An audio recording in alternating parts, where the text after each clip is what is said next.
Students, today I'm going to teach. Sir, po tayo sa provincial director. Alam po natin kung ano na pong development ng case, no? Ano na po ang That's what I have.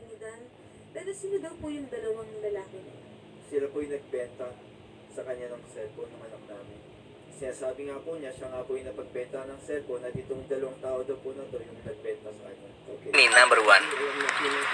Blueberrini, Octopusini, Tao na to, dumiretso po. Barrel 700 oil, Adobe 2025 and Adobe-B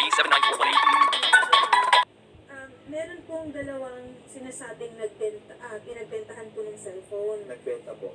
Nagbenta po Opo. ng cellphone. Opo. Doon po sa nag-post ito. Opo. Gamit po niya yung account ng anak namin. Okay lang po basahin po namin? Sige lang. PM po sa lahat ng mga nagmamahal sa batang namatay, sapagkat ngayon lang ako ang magsasabi dahil ako po ay natatakot na madamay pati ang aking